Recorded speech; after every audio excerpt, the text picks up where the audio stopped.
let's take a look. Why we lost and how we win. Election is. Who is it a referendum on? The assumption of Republicans was it's got to be a referendum on the party in power. It has to be. The party in power is doing a terrible job, and it's unified. They have. Well, that is what a midterm election is. It is a referendum in the party on power, unless the party that is not in power is really, really fucking bad, which is what happened in this circumstance. The House, they have the Senate, they have the presidency. All the bad stuff is their fault. In many of these races, the referendum turned into a referendum not on Joe Biden and the Democrats, but into a referendum on the particular weird, out-of-the-box candidates that Republicans chose in many of these areas. What is this fucking music, dude? What is happening in the background of this video? Candidates who made many independents feel insecure. And this was a major problem. It was a serious problem for the Republicans. Well, folks, we got to recap that midterm 2022 election. What happened? What went wrong? How do Republicans fix it? And what kind of opportunities lie ahead for them? I just got to point out one thing here. No matter what the fuck Ben Shapiro says, a reminder that, like, he is just as responsible for the narrative that was set by the National Republican Party that hyper-focused on, like, kitty litter and, like, trans children or whatever the fuck, significantly more than anything else, okay? So if he turns around and acts like that's, exclusive to Trump, or if he turns around and acts like that is, like, a Republican Party thing that they need to fix, like, remember that it's your fault, brother. You're the one who did it. You are a culture warrior, okay? Don't act like you are the one, you were, focusing on the issues, which, by the way, that's a whole different subject that I've been covering for the past week, but we can talk about if you were to hit the issues, how that would look like for the National Republican Party. Probably not great. Them if they do. This video is sponsored by Ring. What went wrong is the big question, because here's the thing. It was supposed to be a red wave, or at least a red tide, and instead it turned into a red trickle, by which I mean it looks like the Republicans are going to end up with bare control of the House, a very, very small majority as opposed to what should have been a sweeping majority. They may end up in control of the Senate. That is going to depend, it looks like, on a Georgia runoff, which doesn't look particularly amazing because it's Herschel Walker against Raphael Warnock, and Walker doesn't happen to be a particularly strong candidate. So what went wrong? What exactly happened here? Well, the answer is actually fairly obvious. The Republicans ran a lot of crappy candidates. Where Republicans ran strong candidates who are not associated with out-of-the-box crazy ideas, they won, and they won big. The big contrast in 2022 is between Florida, where Republicans absolutely cleaned up, and, say, the Georgia gubernatorial race. Like, how many times did Ben Shapiro talk about voter fraud? Not in this cycle, and not, like, hyper-specific to Donald Trump, but as a rule of thumb, any Republican that says, oh, my God, this election stolen theories that were, like, individualized by Donald Trump was just such a bad narrative, right? Whenever they say that, remind them, or at least, like, look through voter fraud, key search voter fraud on their fucking media outlets, or key search voter fraud on their own fucking Twitter threads, and you will see for, like, the past 30 fucking years, the National Republican Party has been screaming about voter fraud. The only thing that Donald Trump did was make that a personal deal. Okay, he personalized it. And as a popular candidate, he was always able to take things that Republicans were using as a way to, cut propaganda and make it like his own issue. You know what I mean? Oh, the disdain that the elites have for you, the liberal elites have for you, that's the same disdain that, like, Graydon Carter had for me because he's a sissy. And his parties fucking stink. No one wants to go to the Vanity Fair parties anymore because I'm not involved. I'm not allowed. And, like, no one in the fucking red state living in the Appalachian Mountains is like, oh yeah, Graydon Carter, he is a sissy. No, it was just the fact that they were like, that's our guy, and liberals hate me, and they hate him because he is just like me for real. But overall, it was still a larger argument. Okay, overall, it's still the same fucking argument that the Republican Party's been making, right? Same with fucking voter fraud. It came across like an individual loser crying foul over and over again when Donald Trump personalized it. However, the reality is that the argument, and I've said this for years now, okay? Trump is not the problem. The Republican Party is the problem. And when liberals try to say it's just Trump, they are missing everything. When Republicans try to identify the problem as just Trump, they are literally cooking themselves. Okay? Trump is just a victim of his own success. The Republican Party in general is now a victim of their own success. That's it. Where Brian Kemp did really well against Stacey Abrams. Or Texas, where Greg Abbott did really well against Beto O'Rourke. Democrats poured tons of money into these places. The contrast is those places versus all the other places where the Republicans wildly underperformed. And here I'm talking about Pennsylvania, where they ran Doug Mastriano, who got absolutely smoked by Josh Shapiro in the gubernatorial race. Or New Hampshire, where Don Baldock got smoked by Maggie Hassan. These are the races where things should have gone differently because all the fundamental Bro, his criticisms are identical to the fucking liberals on CNN, by the way. It's pretty funny. underlying factors were in favor of Republicans here. A 43% approval rating for the current president of the United States. 75% of Americans in exit polls saying that the economy was moving in the wrong direction. 28% approval rating for Joe Biden among independents. 40-year high in inflation. Chaos in the Middle East breaking out again thanks to Iran. Right? Like tons. Yeah, totally, dude. Hey, another lock that I had, by the way, I just want to point. I know I'm posting dubs right now. Remember when everyone was like, oh my God, Joe Biden and his Afghanistan pullout policy is going to be genuinely awful. And the media in unison, both the Republicans and the Democrats, both in liberal media, were pummeling him. How many voters do you think voted on the Afghanistan pullout policy, you think? How many voters were like, man, I really can't get myself to vote for Joe Brandon here or because of the Afghanistan withdrawal? Suck my dick, okay? Suck my fucking cock. That policy was popular. That was absolutely popular then. The media tried really fucking hard to make it seem like it wasn't. Everyone thought it was good. Everyone. The Republicans tried to do the 13 brave warriors that died narrative over and over again, and then they fucking threw those brave warriors that died aside like Woody in Toy Story. I'm no longer playing with you anymore. No one gives a shit. Okay? That was good. That was a dub for Brandon. The real awfulness is not the pullout policy. The real awfulness was quite literally starving the Afghan population. And that's ongoing. But because Americans don't give a fuck about brown people, especially Muslims, no one even cares about the Democratic Party's current foreign policy on Afghanistan, which is disastrous. It's murderous. It is an ongoing human rights abuse.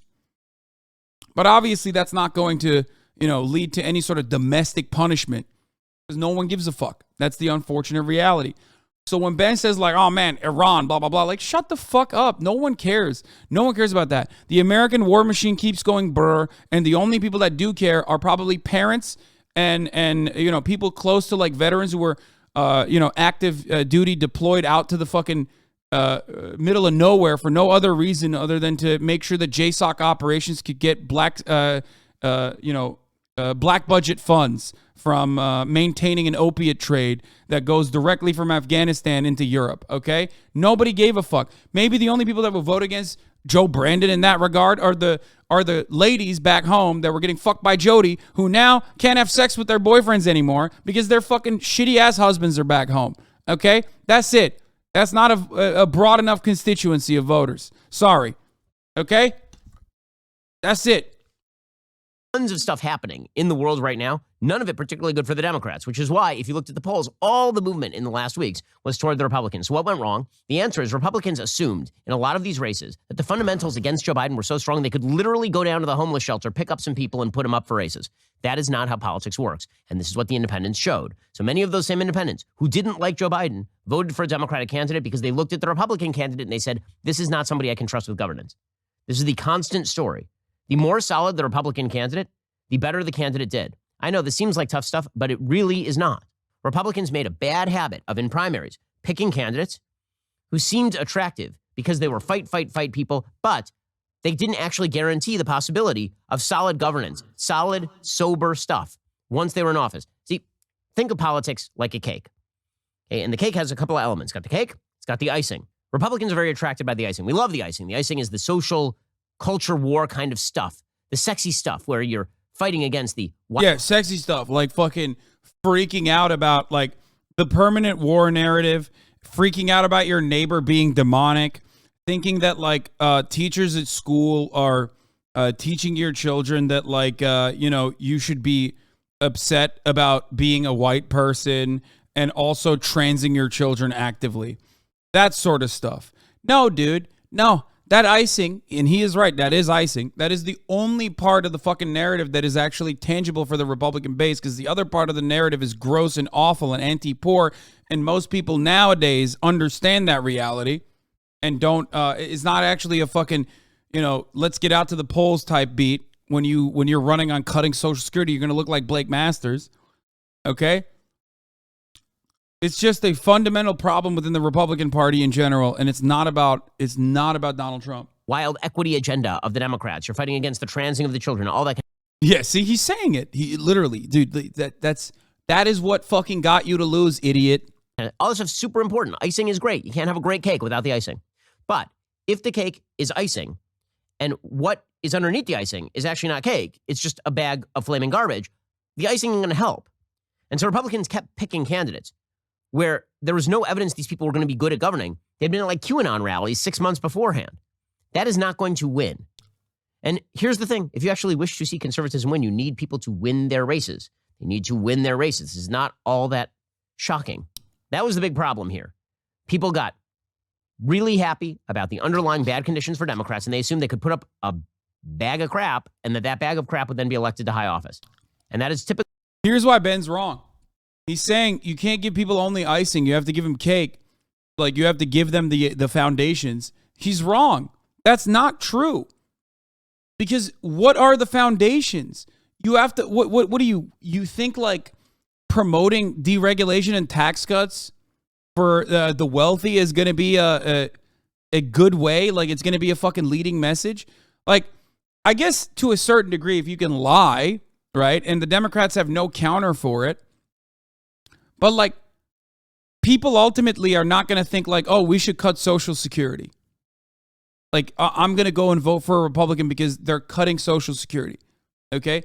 Especially when the 65 plus voter base is leaning 45% more, by 45 percentage points more towards the Republican Party. You can't fucking run on cutting grandma's spending. You can't run on killing grandma.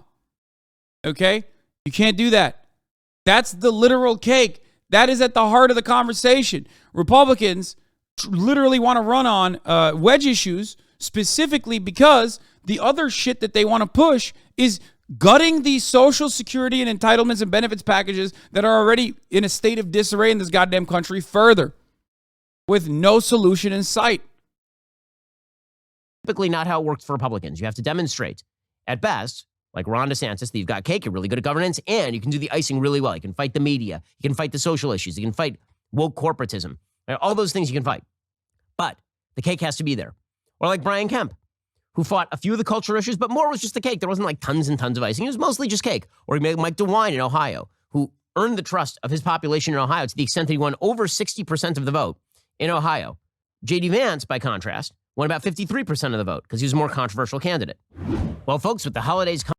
What the fuck? What do you mean J.D. Vance was more controversial? What? Why was J.D. Vance controversial?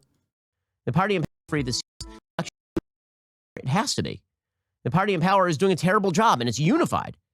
They have the House, they have the Senate, they have the presidency. All the bad stuff is their fault. In many of these races, the referendum turned into a referendum not on Joe Biden and the Democrats, but into a referendum on the particular weird, out-of-the-box candidates that Republicans chose in many of these areas. Candidates who made many independents feel insecure. And this was a major problem. It was a serious problem for the Republicans. So what does that mean for 2024 and looking forward? What it means is that if the Republicans look at the underlying trends, Republicans did well with black voters. They did well with Hispanic voters. They did better with suburban women. In the generic congressional ballot, Republicans will have won this election. When Ben Shapiro says Republicans did well with black voters, he's literally talking about like 6%. Okay? Just, I want people to understand when Ben Shapiro or Republicans, or even the New York Times does this sometimes, when they say like, wow, they're really doing well with the black vote here. They mean literally, they mean like 5 to 6%. Okay? Which is crazy to consider. That is insane. That is considered a fucking legitimate, a legitimate W. It's not. By somewhere between 2 and 4 points. That's not a bad election on the surface of it. It just didn't materialize in many of the key races, again, because of bad candidate choice. And many of those candidates were tied up in the Donald Trump desire to see people talk incessantly about the 2020 election and his claim that the election was stolen from him. This is why, in the immediate aftermath of the election, you had Donald Trump putting out on Truth Social messages about Don Baldock being insufficiently sycophantic to him. He picked Don Baldock. He picked Don Baldock in New Hampshire specifically because Don Baldock denied the results of the 2020 election. That's why Trump loved him. And then Don Baldock was asked, did Trump win the election? And he said no. And then he lost. And Trump said, well, it was because he refused to go along with me. No, President Trump, that is not what happened. Don Baldock was a bad candidate. You picked him in the primaries. That one's on you. Same thing happened with Mehmet Oz. Apparently, Donald Trump endorsed Mehmet Oz, who barely eked out a primary victory against. How is he going to say Mehmet Oz is a bad candidate? Like, if you're saying Don Baldock is a bad candidate because he's an extremist, that's fine. That's true, especially for the state, right? But Mehmet Oz is not an extremist by any means. So why the fuck is he going to try to point that same finger of blame at Mehmet Oz then? Because Dr. Oz quite literally ran an infinitely better campaign than Herschel Walker, okay? He did. Or he didn't run a great campaign, but his approvals, his name recognition carried him. And the things that he was pushing for, the ideas that he was pushing for in the short period of time that he actually did, step foot inside of the fucking Pennsylvania borders was literally to talk about like how he's going to run from the middle.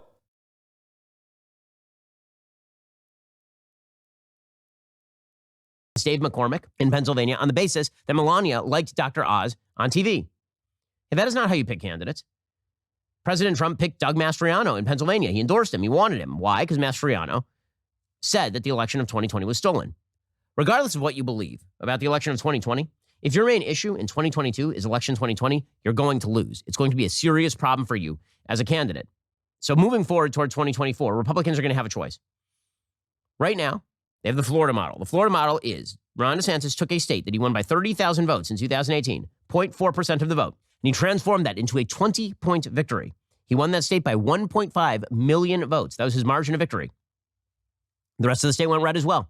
Republicans picked up 4 House seats in Florida. Marco Rubio walked away with a 16 percentage point win over Val Demings. That was supposed to be a close race. What happened in Florida? Ron DeSantis is good at governing. He is good at organizing. He's a good candidate. Your choice. Do you want the candidate who grows majorities large? I think like places like Florida, I can point to every single place where the Democratic Party underperformed. And if you point to any of those fucking places, you will almost always see an establishment Democrat who is running to the fucking right or desperately trying to run to the right-wing position. And if your goal is to normalize right-wing positions, then yeah, you're doing a great job. But if you normalize right-wing positions, the people on the ground are always going to vote for a right-winger. Okay? Florida is a great example of this. New York is a great example of this. Maxwell Frost won in Florida. How the fuck did Maxwell Frost, a fucking left-wing progressive Gen Z Zoomer, win in Florida while simultaneously Florida is deep fucking red? How did the head of the DCCC lose their fucking New York seat while AOC is crushing in her district? I thought AOC was unsafe. I thought AOC wasn't going back to her district enough. I thought she wasn't doing enough work. How does that happen? Stop running to the fucking right.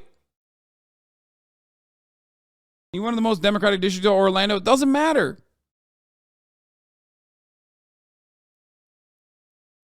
I thought that people would be terrified of someone who is even remotely aligned with socialist values. I thought when you put the socialist stink on someone that they would absolutely, that would be a death sentence in fucking Florida across the board. How did that not happen to Maxwell Frost? The point is, and I know Maxwell Frost dropped BDS and a lot of people are upset about that. A lot of people are angry for that reason. But like, what you have to realize is like, if people are running for something, no matter where the fuck they're running, and they are able to run a good campaign, if they're able to have good ground game, and they have the demographics, and most places they have the fucking demographics, they're going to win. If you run to the right for no fucking reason because you're fearful of the left, okay? If you're fearful of the left and this like leftist wave within the Democratic Party, and you run to the right and you galvanize the right-wing base and you actually legitimize their talking points, then all of a sudden, you know, an actual right-winger is going to win, because you will never be able to out-patriot the right. You will never be able to out-racist the right. You will never be able to out, like, crime control the right.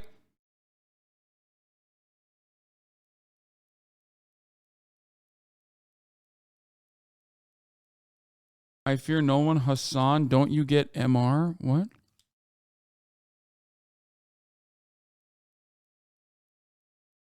The fuck?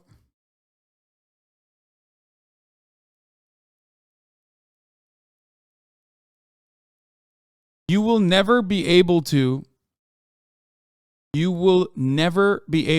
out right wing the right. John Kerry tried it. He got fucking owned. Okay. He tried to be like, I'm a real patriot against George W. Bush. He got fucking owned. The Swift boat saga. Okay. George W. Bush destroyed him. You will never be able to out hog the hogs. All you're doing when you try to out hog the hogs is allow the hogs to gain ground on their rhetoric. Okay?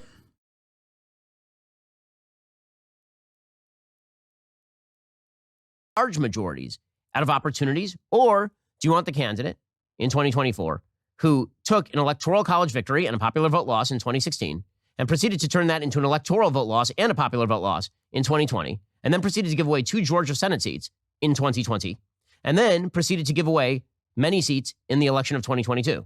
Listen, I thought that President Trump did many, many wonderful things as president. The question is, what do you think he's going to do as candidate Trump in 2024? How do you think he has impacted the Republican Party going forward? And what will he do to fix that? Is he capable of shifting and moving? Is he capable of commonsensical change? So far, he's not shown any evidence that he is. He's going to have to change that. He spent the days since the election ripping on Ron DeSantis, the most successful Republican governor of any of our lifetimes. Does that seem like a smart, intelligent, and well-calibrated move designed to draw independents in the future? Or does it seem narcissistic and divisive? Right? These are serious questions that must be asked moving forward, especially if you want to win the independents. The story of the last few election cycles is also how the independents voted. In 2016, undecided voters, day of the election, broke 2-1 for Trump. In 2020, undecided voters, day of the election, broke 2-1 for Biden. 2022, undecided voters broke halfway down the middle. They split. That shouldn't have happened. Republicans should have walked away with the undecideds. They didn't. That's a serious, serious problem. Moving forward. Yeah. Make no mistake. This is true. And the reason why that's happening is because of Ben Shapiro. Like, if Donald Trump is responsible for that, which he is, so is Ben Shapiro. Like, it is wild that all of these fucking Republican media operatives are now acting like they haven't been running on their transing your daughter narrative non-fucking stop.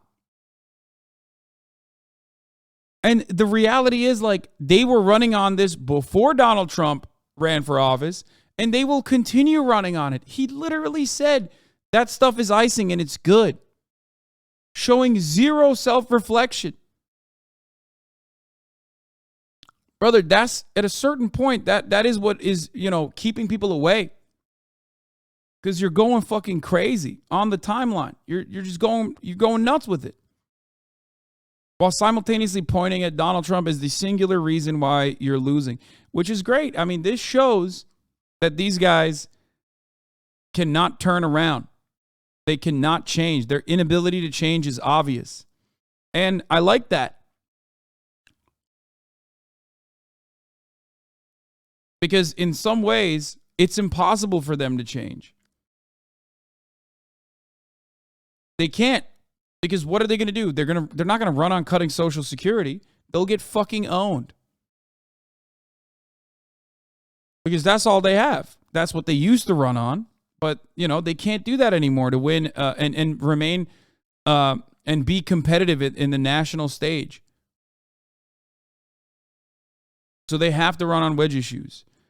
And now they're in a weird predicament where they're shitting on the guy who ran successfully on wedge issues, but too successfully, by claiming that, you know, people should have been running on policies. Republicans will be presented with an opportunity because Democrats are not learning any lessons, because Democrats did better than they expected. Democrats believe they can do whatever they want. Joe Biden literally said this. He was asked, what are you going to change? He said nothing. What in the next 2 years do you intend to do differently to change people's opinion of the direction of the country, particularly as you contemplate a run for president in 2024? Nothing, because they're just finding out what we're doing. They're going to keep doubling down on the big spending, on the equity garbage, on the transing of the children. They're going to keep... Yeah.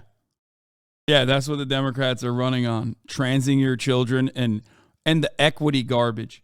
Bro, like, if Democrats leaned into that a little bit and, like, showed how fucking ridiculous Republicans are and cut equity, or equality rather, as the American dream, they would be wiping on the fucking policy front. Okay? Like, these guys literally, they're you know, bread and butter, their vegetables on the side of fucking steak with the dessert. Their vegetable part of the fucking conversation is literally calling equity garbage, calling equality out as a bad thing, especially at a time when so many Americans are suffering, dude. You know what I mean? You can't do that. You're hitting the fucking, you're hitting the bell a little too hard on how shitty it is when, you know, a government is doing the adequate things, the adequate measures.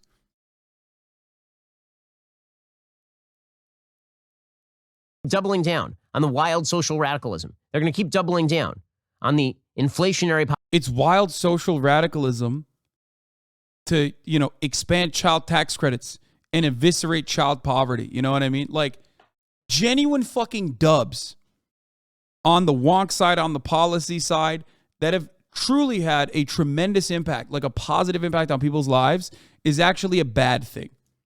Okay?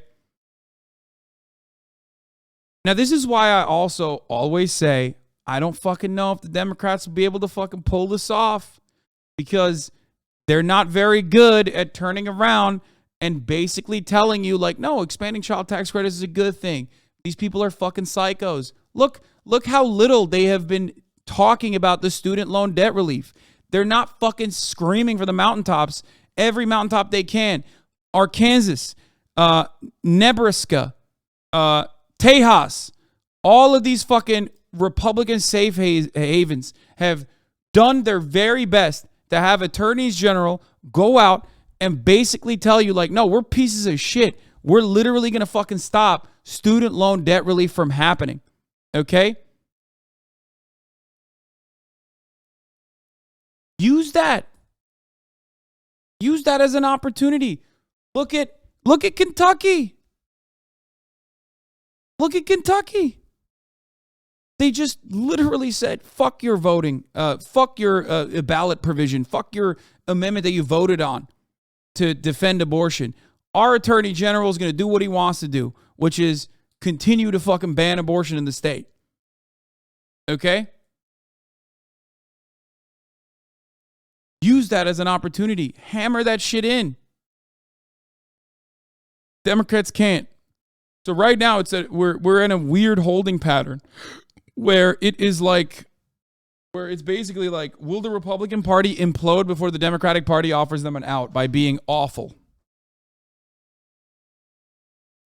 Policy and bad fiscal and economic policy that leads to stagnation. They're going to keep doing that sort of stuff. Republicans will get another bite at the apple. All they have to do is get sober and get serious and stop pretending that just because Democrats are bad, that means you can run whomever you want and that person will inevitably win. Wrong. I want to say the same thing to the Democrats. Like, just because the Republican Party is imploding doesn't mean you can continue to fucking run to the right over and over again and offer these, like, weird lifelines to the Republican Party because you're more fearful of, like, a leftist majority in your house or in your fucking Senate or in your, in your state legislatures. You can't. Stop running to the right. Stop running to the right. Stop running to the right. But who knows? We'll see what happens. I think Democrats overall think that like this was a gigantic dub for them, and they're going to continue doing whatever the fuck they're doing. Even Patrick Maloney, Mr. L Taker himself, immediately came out and attacked AOC. Shut the fuck up. That's no different than Blake Masters saying, it's really fucked up that Mitch McConnell didn't give me money. Sorry, I can't hear you. You took a fucking L. You don't have a seat anymore. Shut the fuck up.